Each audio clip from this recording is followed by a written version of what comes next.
Well, hi, everybody. It's another Conversations with, and boy, look who's here. My best friend in the whole world from West Brookfield, Richard Morchoe. Richard, it's always great to see you. It's always a pleasure. I'm just sorry we can't have the studio audience.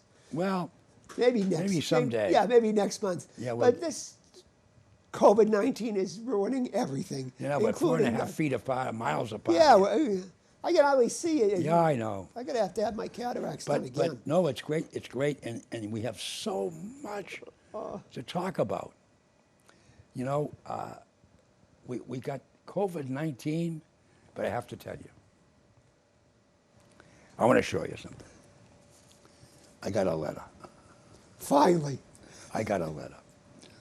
And when I first got the letter, my wife got the mail, and she's shaking, handing it to me.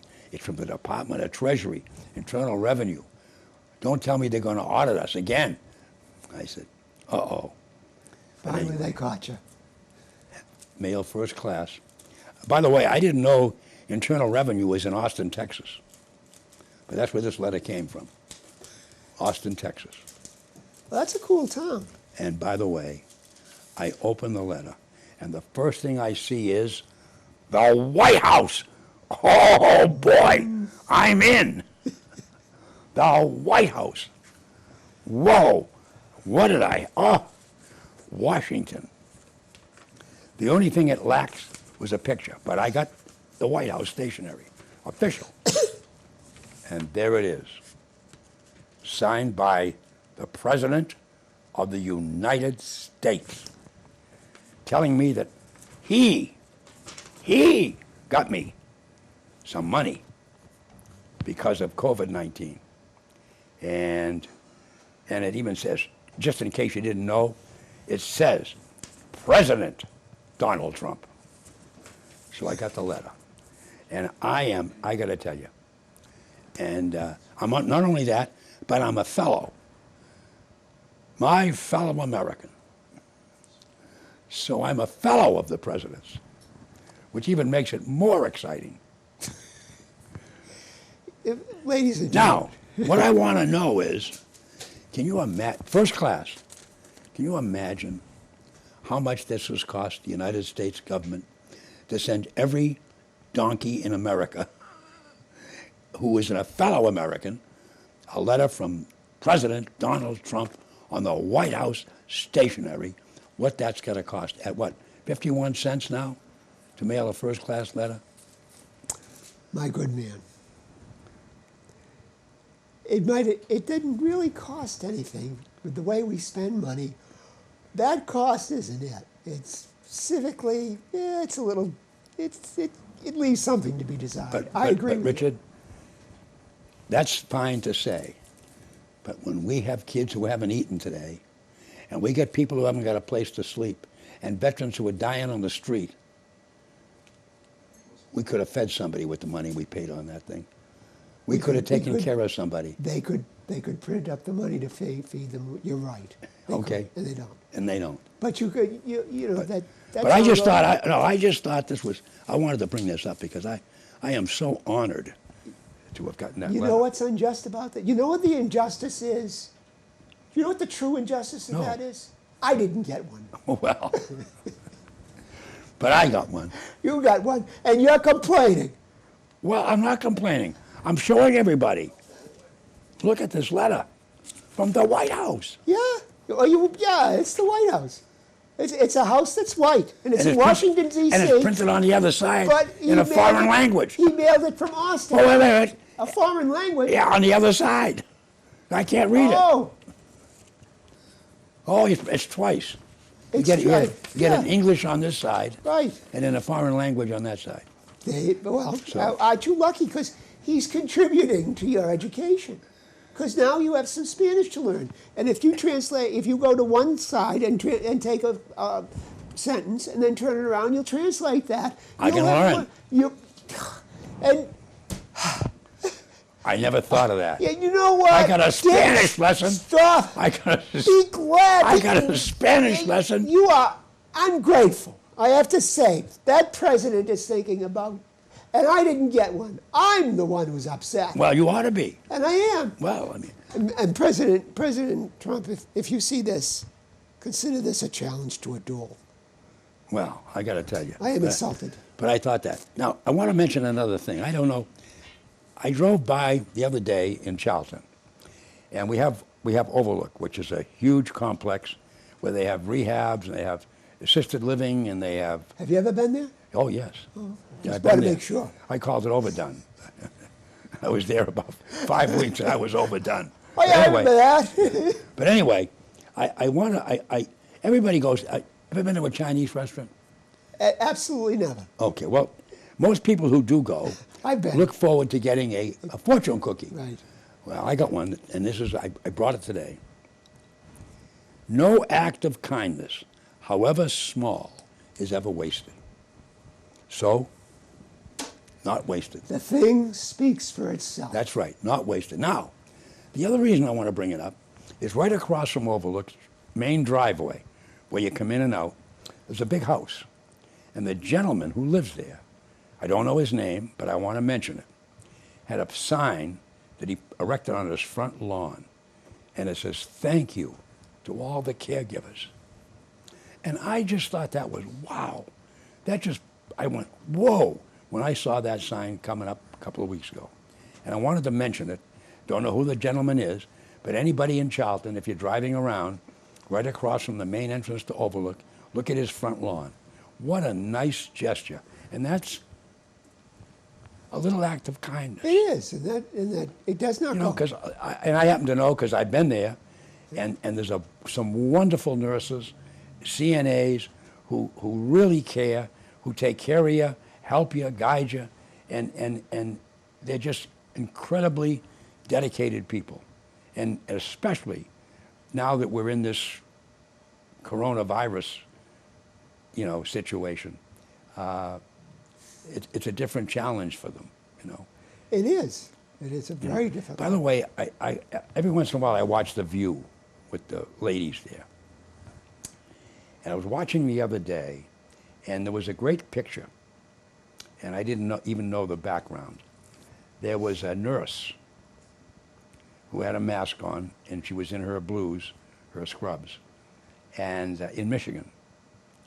And when they were out there with their rifles and their AK-47s and and their helmets and their Trump signs and their Trump flags waving, and they were standing up to the state police, this little nurse came up, never said a word, stood right in front of the head guy, and just stood there and never said a word to him, and stood there for almost an hour. And she had 3 or 4 other of her friend nurses with her. And they just showed the picture of it. Were they identified? Well, the people on The View got a hold of her. Up until then, nobody knew who she was. She had a mask on and just had her, and it was a picture that went viral of her standing up to the guys, but never said a word. And they're yelling at her and yet screaming at her, and she just stood there. And they had her on. And number one, she's a delightful, delightful woman, probably in her middle 20s, 27, 28. But when they had her on The View and they asked her, and the answer, somebody should hire her. I mean, if I was ABC television or NBC, I'd have called her up and offered her a job. This little girl, they asked her why she did it. And she says because she had, the background was, she had worked 12 days in a row, 12 hours a day. It was her first day off in 12 days. And she had worked 12 hours at the hospital. And she said, well, the reason I did it was I got up in the morning and I put on the news, and there they all were. And the governor saying, stay home, wear a mask, be protected. And I just finished 12 days, 12-hour shifts, taking care of people. And unfortunately, she said, on 3 occasions, I held somebody's hand when they were dying. Wow. And she said, so I've been there. And these people don't know what they're talking about. And she said, I thought it was important to go and just stand there. I wasn't going to fight with them. I never said a word. I just stood there for an hour, face to face with them, hoping they'd get the message. And what's the message? Her message was, it's important that we wear masks, that we stay home, that we protect ourselves. Okay. And she said, That's- and there they are, ranting and raving, no masks, no protection. And she said, I felt bad for them because they exposed themselves. They could be the next one that I have to hold their hand. Now, a rebuttal. Go ahead. She says, stay home. Well, you heard the governor of New York, Cuomo, what he said. He was shocked. Where are the hospitalizations cases coming from? Mostly from at home. You're staying at home, it's not that good. Now this woman, I'm not calling her a liar. You've heard the Twain thing. There's lies, damn lies, and statistics. And my statistics could be wrong. I'm not saying, but she says something that doesn't make it true. And I'm not saying she's lying. She's not. She believes this. Yeah, she sees people in hospitals. She doesn't know what the situation is at home. She's not lying. It's okay. But Cuomo, hey, I'm shocked. He was shocked. Don't stay home. The other thing is, there's a bit of news. When did he say don't stay home? He didn't say don't stay. I'm saying it. Oh. No, he said it's at home where they have where we get the No. hospitalization. The biggest ones are coming from nursing homes. No. Now, yeah, that's true. But he said the new cases, almost all of those, most of them, the majority, are coming from home. He said that. I have it. Right. Now, did you ever hear of the movie The Big Short? What? The Big Short. I don't. The last movie I went Okay. to. Oh, yeah.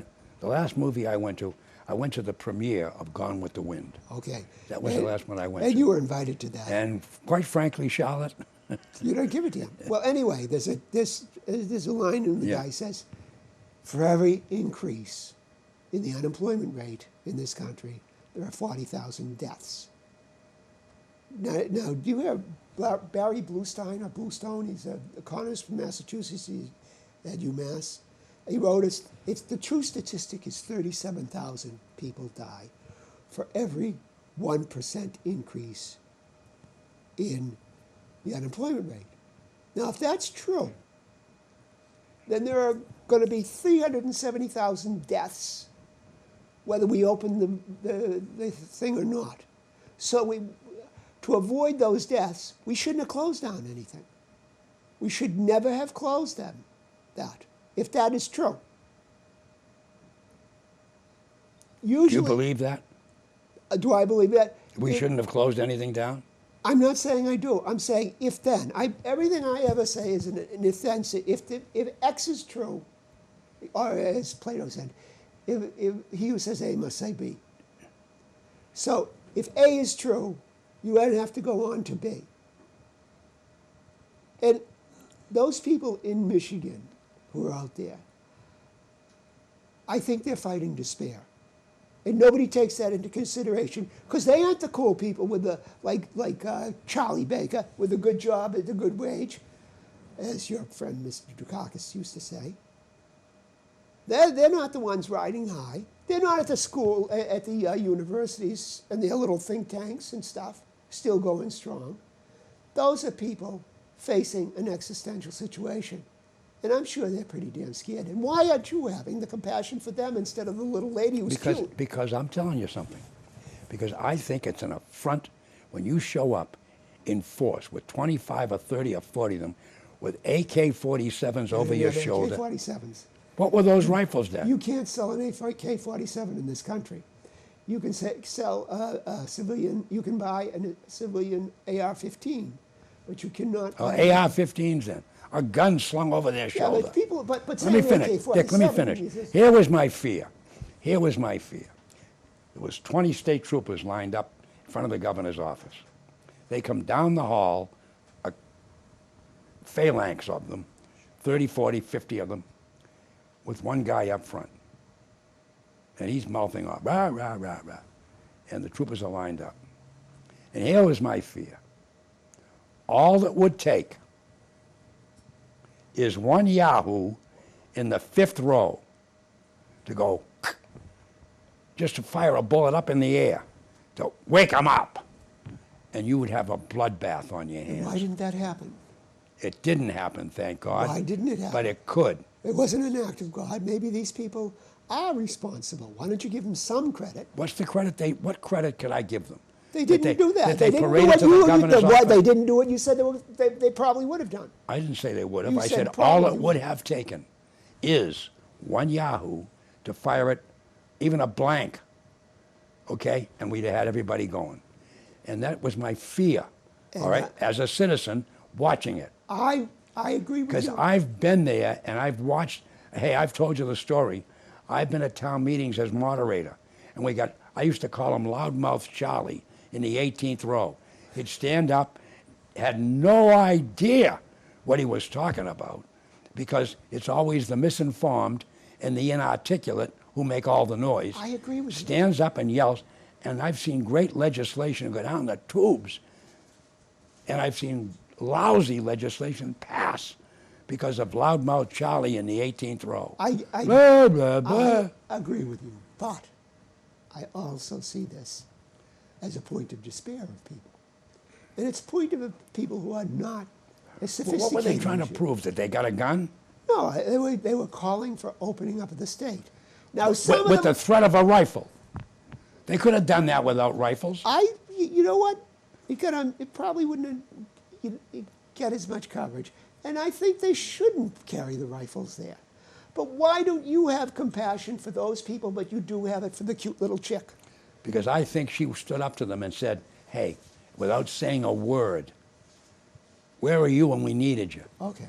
And she didn't say that. No, but that was the message. How is that implied? How is that implied? Well, because she said, what I just finished 12 hours a day, 12 days, took my day off to go stand there.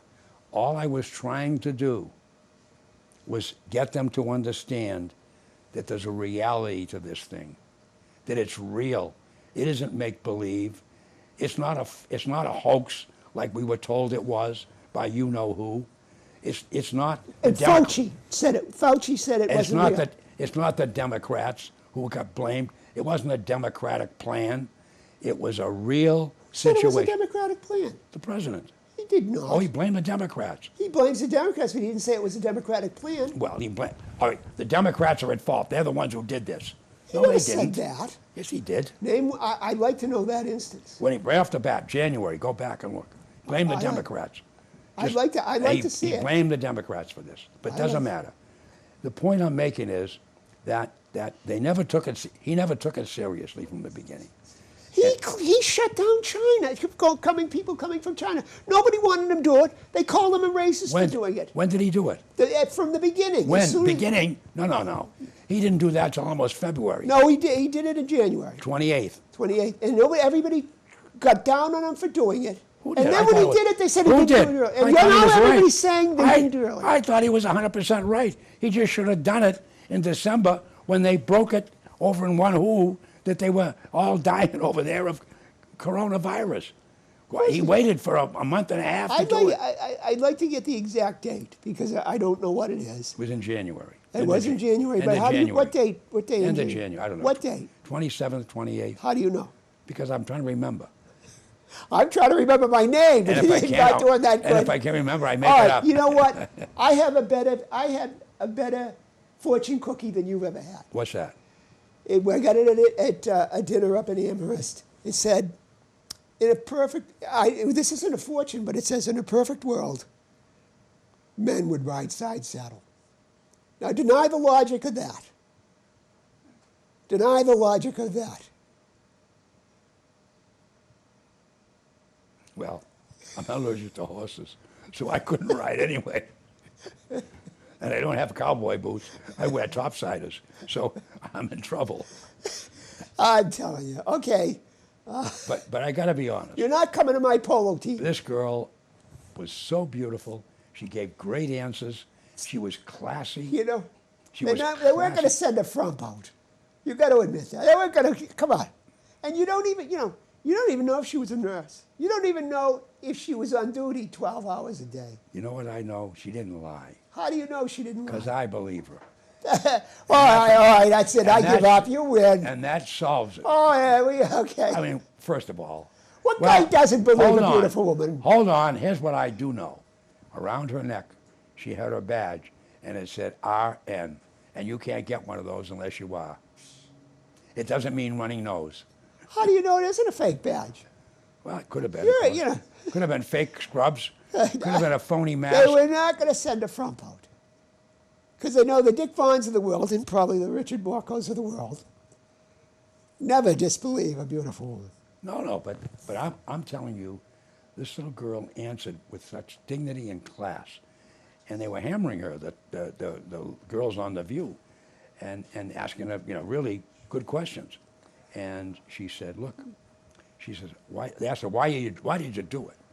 Because she said, I got up in the morning and I watched what was going on, and I said, wow. And it had been going on for a couple of days. And I just decided that this isn't right. They need to understand that this is bad business. We got a real problem in this country. We got people dying left and right every day. And we've got people desperately out of work. Oh, You know? there is no question about it. So everybody has a truth. But the important thing is to get to the whole truth. Well, You can write that down, and you can quote me. well, my position is this, and it's only my opinion. I think we've lacked leadership from the White House from day one. And I think we've got lies, we've got misinformation, we've got an attitude, it's all about me, it's more important, me. The words amazing, fabulous, fantastic, outstanding job, it's wonderful, it's great, it's sensational. Those are the words we hear from the President of the United States. You know, And those words are falling hollow. okay, I never saw his show, The Apprentice. I never read his book, but I asked people about it, and they said it was a mediocrity, the art of the deal and stuff like that. I've never been his fan, but I will never be part of a pylon either. I voted for Jill Stein because she said the only sane thing anybody said in the last election: bring all the troops home. And also because when people say, "Oh, you waste your vote," no, you didn't. Eugene V. Debs said, "I'd rather vote for something I want and not get it than vote for something I don't want and get it." Oh, I agree 100%. I don't care who you vote for. You never wasted that vote. You went to the polls, and I can remember my father, who served in both World Wars. If anybody he knew didn't vote, he would be almost ballistic. And what he used to say, do you know how many of our kids are buried in France? Do you know how many people One of them is my uncle. gave their life up so that you could vote and you don't go? Oh, the day I turned 18, my mother and he marched me right down the register, and I voted. Couldn't wait to get to the polls, and I've never missed a vote yet. But that's me, and because that's how I was brought up. And he would preach it. You don't vote? What? You know how many people? I was in France in World War I. Do you know what I saw? His big argument till the day he died was what America needed was to see war on our own soil, and then we'd understand how horrible it is. And you do agree that World War I was wrong? All wars are wrong. No, I mean, getting involved was wrong. You do agree with that? Of course, we should. We got involved in World War. Every one of those American boys was murdered. Now, if we really voted rationally, nobody who's been elected usually would get elected. Well, we don't. You see, That's why we need my system, which we'll someday go a whole show on. Well, we'll do a whole show on that. But my point, because someday, I would really. We need to do that. We need to do a show. You need to come in and show us how you change the electoral system. I will. I know. I will show you how we should. I can't show you how, because The enemies of that would be, Oh, no. I mean, it's just like term limits. How many senators do you know are going to vote themselves out of office? Never. Of course. So so it you're has right. to be a popular uprising in a Yeah. sense. Now, you have a friend you do shows with about economics. Yep. Yeah, I've been telling people for the last few days, if we come out of this without a very, very, very severe depression, a super depression, if that does not happen, I will believe in miracles with a childlike faith forever, because I cannot see how we avoid that. So you should do a show with that, with your friend. How are we going to come out of this without?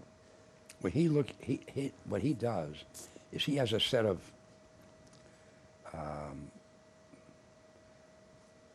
trying to think of the right word. He has a set of, they're all different names, but in the market. Yeah. And he looks at these different charts, and there's ratios. Like if this one's 80%, that one's 40%. If this goes up and that goes down, and he does that when we do the show. So he told us in the last show that all those numbers look good. The market is going to go back up, and it's already up. Now went down to 19, 18. Now it's up to 24 and a half, and before the end of the year, we'll get back to 28, 29, where we were, because that's the market. That's how you see it. Unless this is the first time in history it doesn't happen. The market always comes back, always has. And so he looks at these values and says, okay, this is looking good, that's looking good. So everything is in place to do good. So it will eventually come back. But that's the stock market. Yeah. The economy is not the stock Oh, I market. understand. So does he have insights into that? No, he just talks about the market. Okay. And investing, that's all. Investing in the market. We'll search for somebody who can discuss that, I guess. But I mean, the thing is, I guess one of my own personal issues is a character defect, maybe is the word, is I'm the eternal optimist. Sun's going to come out tomorrow. Always does. Don't worry about it. Things will get better. Don't worry about it. And if you look at life itself, if we ever, when we were 21 years old, could foresee the things that were going to happen to us in the next 50 or 60 years, we'd have jumped out a window, And I always remember a great friend of mine, Coach Melanson, who was a high school coach when I was there at Malden, and later became director of athletics, and was just a great lesson teacher, one of those great educators who just taught you. You just learn from him. And I remember he was now director of athletics after he retired as coach. And I was there at the Thanksgiving game. I go every year. Malden plays Medford. And this particular year, we were ahead in the game. And late in the game, they scored. We ran a play. A kid fumbled. They recovered and beat us in the last minute of the game. In the clubhouse, the kids were all crying. Coach Melanson comes in, and he says, "You kids are all too young now, but I want to talk to the seniors. You're all 17 or 18 years old, and you think this old man's crazy. But I'm going to share something with you. If the worst thing that ever happens to you in your life is that you lost a football game to Medford on Thanksgiving, you'll be the luckiest kids that ever lived." Now, I got it. I'm sure the kids didn't, and they thought, "Who's this old guy, telling us?" But he was right. Yeah. And so with us saying we can be the greatest country in the world, but boy, individual lives have ups and downs, and I've just gone through it.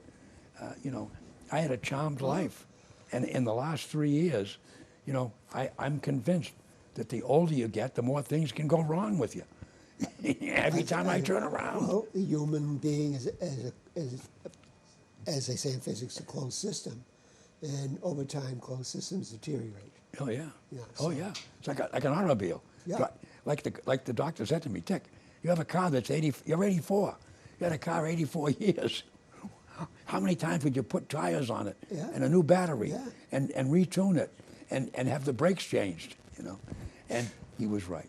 Well, Richard, once again, we had another fabulous program. We did. We Thank are you just very so much. good at what we do. Yes, when we do it, and we look so good doing it. But I got my letter Oh, from the God. White House. Hey, I get letters from Melania. Of course, they're asking me to donate Money, yeah. to money or something. But I mean, why is this beautiful woman calling me? I don't know. But that's another conversations with.